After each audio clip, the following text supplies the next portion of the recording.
Hello बच्चों, new Indian की online classes में आपका स्वागत है। मैं कृष्ण कुमार आपको साइंस पढ़ाने जा रहा हूँ। तो सबसे पहला अपना चैप्टर है साइंस के अंदर फसल उत्पादन एवं प्रबंधन। तो इसके अंदर देखते हैं, ग्रीष्मकालीन अवकाश में पहेली एवं बूझो अपने चाचा के घर गए।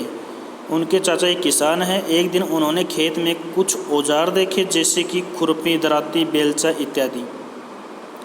मैं जानना चाहता हूँ कि हम इन औजारों का उपयोग कहाँ और कैसे करते हैं। आप पढ़ चुके हैं कि सभी सजीवों को भोजन की आवश्यकता होती है। पौधे अपना भोजन स्वयं बना सकते हैं। क्या आपको याद है कि हरे पौधे अपना भोजन किस प्रकार संश्लेषित करते हैं? मनुष्य सहित सभी जंतु भोजन बनाने में असमर्थ हैं। तो जंतुओं के भोजन का स्रोत क्या है, परंतु हम भोजन को ग्रहण ही क्यों करते हैं? आप जानते ही हैं कि सजीव भोजन से प्राप्त ऊर्जा का उपयोग विभिन्न जैविक प्रक्रमों जैसे पाचन, श्वसन एवं उत्सर्जन के संपादन में करते हैं। हम अपना भोजन पौधों एवं जंतुओं या दोनों से ही प्राप्त करते हैं, क्योंकि हम सभी को भोजन की आवश्यकता होती है। अतः हम अपने देश में इतने अधिक लोगों को भोजन किस प्रकार उपलब्ध करा सकते हैं? भोजन का बड़े स्तर पर उत्पादन करना आवश्यक है। एक विशाल जनसंख्या को भोजन प्रदान करने के लिए इसका निश्चित उत्पादन, उचित प्रबंधन एवं वितरण आवश्यक है। कृषि पद्धतियाँ। लगभग 10,000 ईस्वी पूर्व तक मनुष्य घुमंतु थे। वे एक ही स्थान से दूसरे स्थान तक भोजन एवं आवास की खोज में जंतु समूह में विचरण करते रहते थे। वे कच्चे फल और सब्जियां खाते थे और उन्होंने भोजन के लिए जंतुओं का शिकार करना प्रारंभ किया। कालांतर में खेती कर चावल, गेहूं व अन्य खाद्य पदार्थों फसलों को उत्पादित कर सके। इस प्रकार कृषि का प्रारंभ हुआ।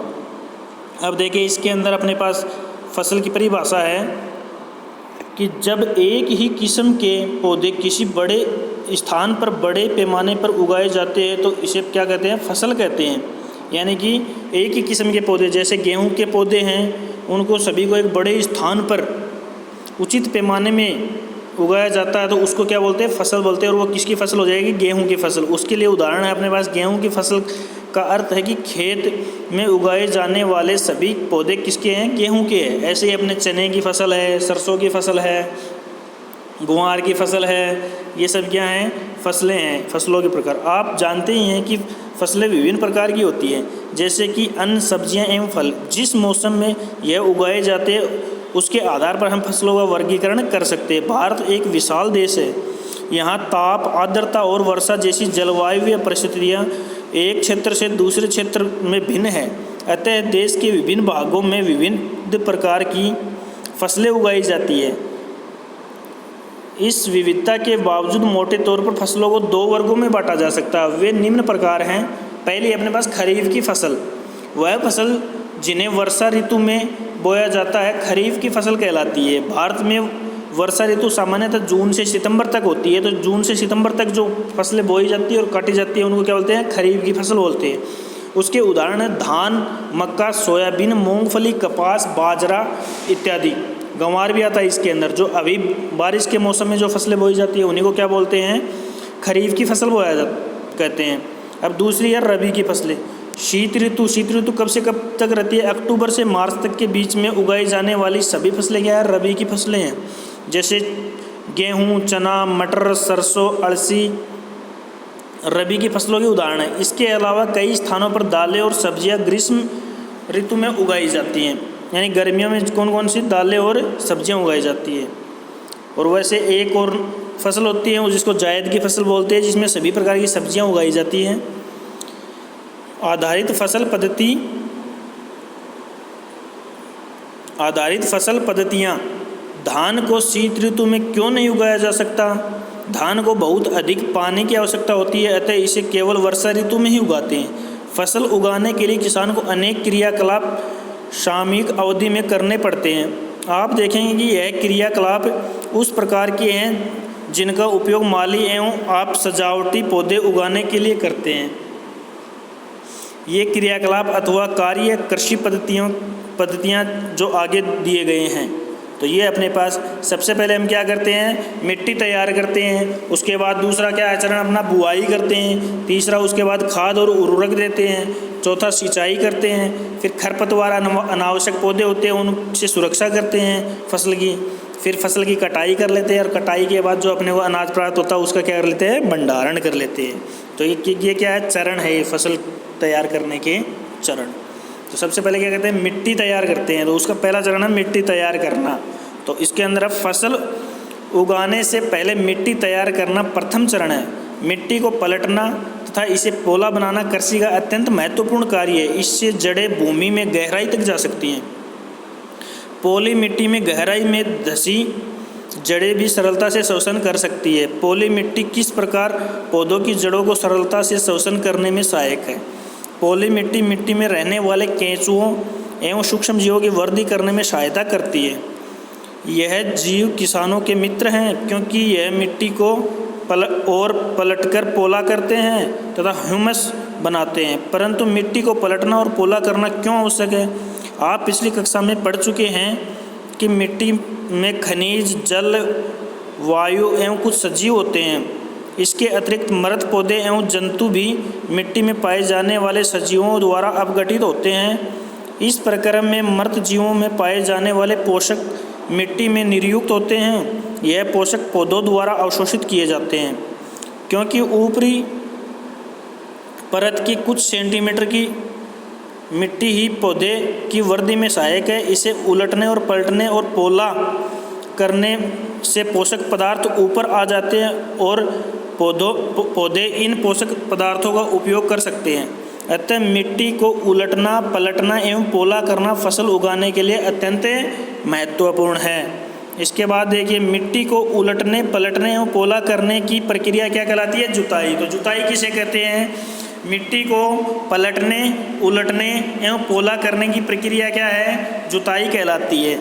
मिट्टी को उलटना, पलटना एवं पोला करने की प्रक्रिया को क्या कहते हैं? जुताई कहते हैं। इसे कैसे करते हैं? इसे हल चलाकर करते हैं। हल लकड़ी या लोहे के बने होती हैं। यदि मिट्टी अत्यंत सूखी है तो जुताई से पहले इसे पानी देने की आवश्यकता भी पड़ सकती है। जुते हुए खेत में मिट्टी के बड़े बड़े ढेले भी हो सकते हैं। इन्हें एक पाटल की सहायता से तोड़ना आवश्यक है। बुआई एवं सिंचाई के लिए खेत को समतल करना आवश्यक है। यह कार्य पाटल द्वारा किया जाता है। कभी कभी जुताई से पहले खाद भी दी जाती है। इसे जुताई के समय खाद मिट्टी में भली प्रकार से मिल जाती है। बुआई से पहले खेत में पानी दिया जाता है। कृषि औजार।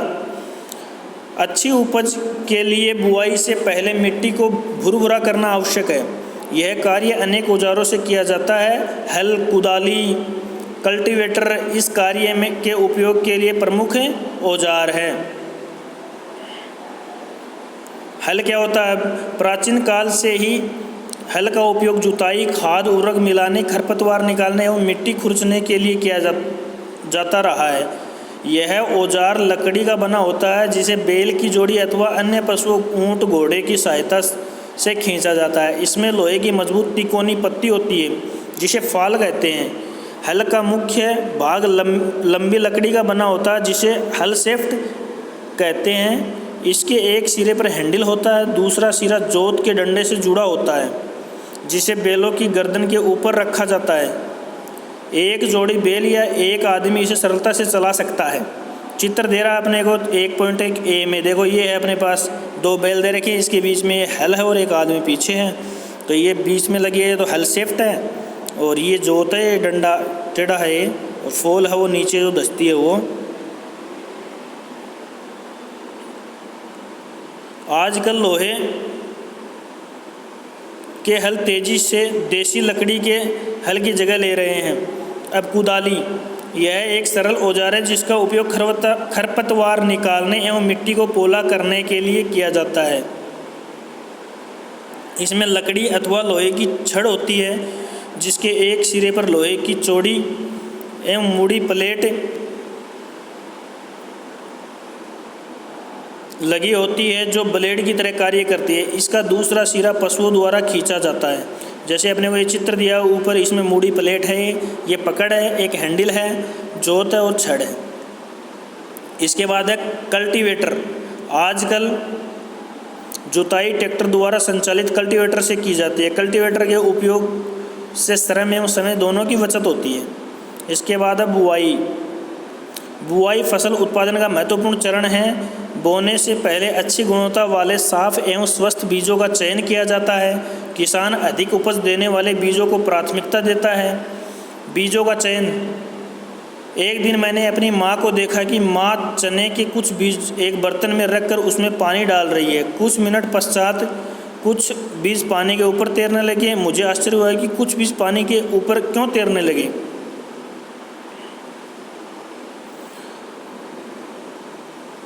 क्या कुछ बीज जल के ऊपर तैरने लगते हैं? जो बीज पानी में बैठ जाते हैं वे हल्के हैं या भारी?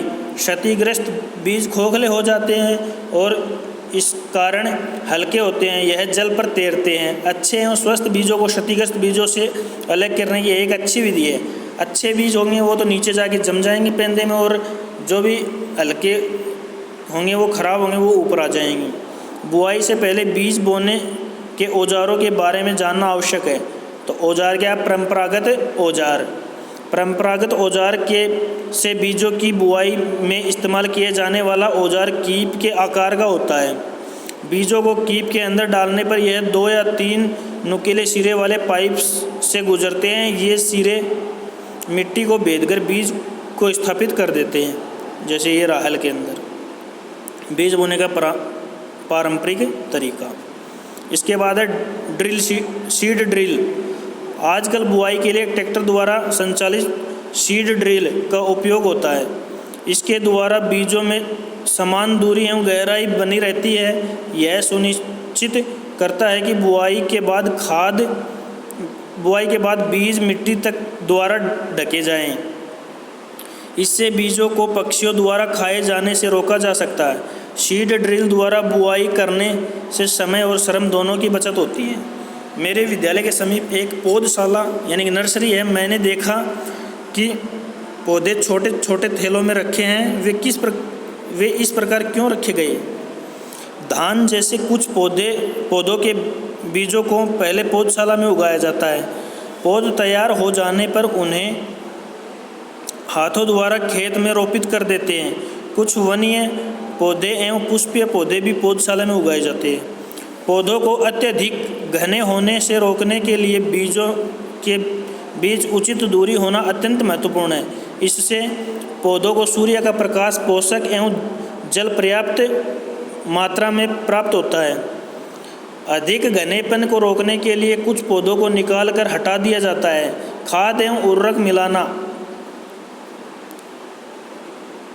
वे पदार्थ जिन्हें मिट्टी के पोषक स्तर बनाए रखने के लिए मिलाया जाता है उन्हें खाद एवं उर्वरक कहते हैं। तो खाद एवं उर्वरक की परिभाषा क्या है? वे पदार्थ जिन्हें मिट्टी में पोषक स्तर को रखने के लिए, बनाए रखने के लिए मिलाया जाता है, यानी उसकी पोषकता बनी रहती है, उसके लिए बनाए रखने के लिए क्या है? खाद एवं उर्वरक कहते हैं।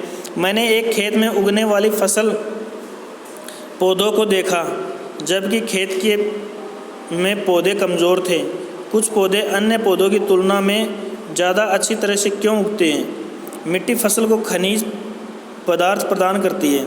यह पोषक पौधों की वृद्धि के लिए आवश्यक है। कुछ क्षेत्रों में किसान खेत में एक के बाद एक दूसरी फसल उगाता है। खेत कभी भी खाली नहीं छोड़े जाते। कल्पना कीजिए कि पोषकों का क्या होता है। फसलों के लगातार उगाने से मिट्टी में कुछ पोषकों की कमी हो जाती है। इस क्षति को पूरा करने हेतु किसान खेतों में खाद देते हैं। यह प्रक्रम खाद देना कहलाता है। अपर्याप्त खाद देने से पौधे कमज़ोर हो जाते हैं।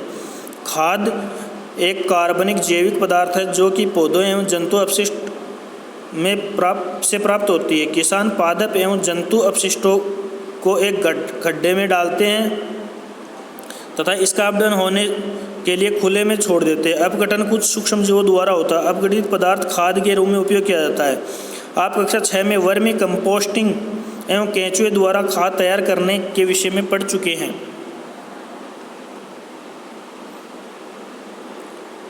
क्रियाकलाप। मूंग एवं चने के बीज लेकर इन्हें अंकुरित कीजिए। इनमें एक ही आकार वाले 3 नवोदित छांट लीजिए। अब 3 गिलास अथवा ऐसे ही पात्र लीजिए।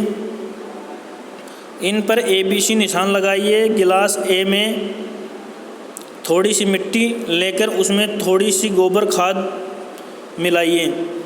गिलास बी में समान मात्रा में मिट्टी लेकर उसमें थोड़ा सा यूरिया मिलाइए। गिलास सी में कुछ मिट्टी लीजिए बिना कुछ मिलाए।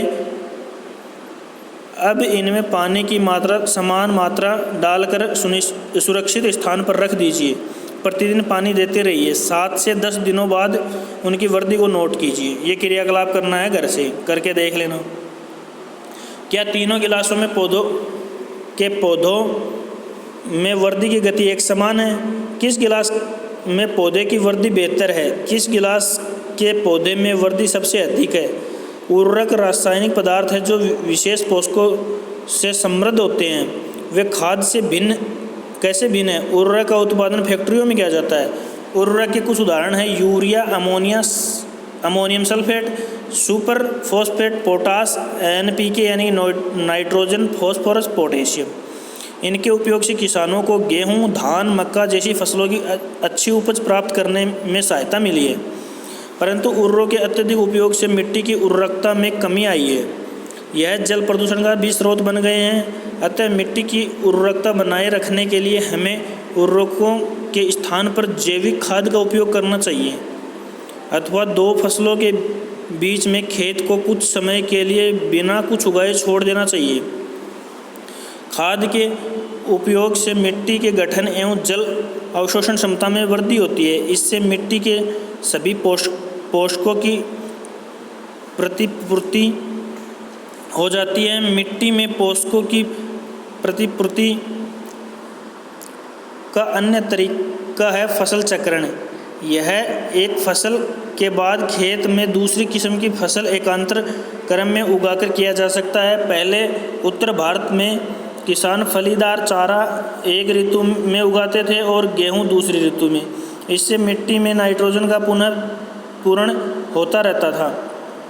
किसानों को इस पद्धति को अपनाने के लिए प्रोत्साहित किया गया है।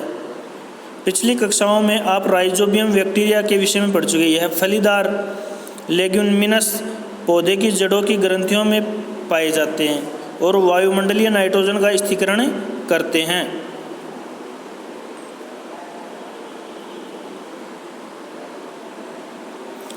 अब देखिए खाद एवं उर्वरक में अंतर है।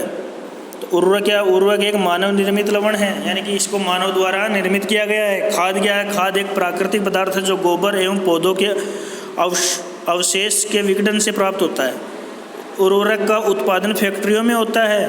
खाद खेतों में बनाई जाती है। उर्वरक से मिट्टी को ह्यूमस प्राप्त नहीं होती। खाद से मिट्टी को ह्यूमस प्रचुर मात्रा में प्राप्त होती है।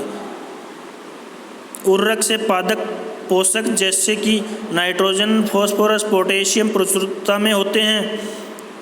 खाद में पादप पोषक तुलनात्मक रूप से कम होते हैं। सारणी 1.1 में खाद और उर्वरक के बीच में अंतर बताएंगे। खाद के लाभ क्या है? जैविक खाद उर्वरक की अपेक्षा अधिक अच्छी मानी जाती है। इसका मुख्य कारण है इससे मिट्टी की जल धारण क्षमता में वृद्धि होती है। इससे मिट्टी भुरभुरी व सरंध्र होती है, जिसके कारण गैस विनिमय सरलता से होता है। इससे मित्र जीवाणुओं की संख्या में वृद्धि हो जाती है।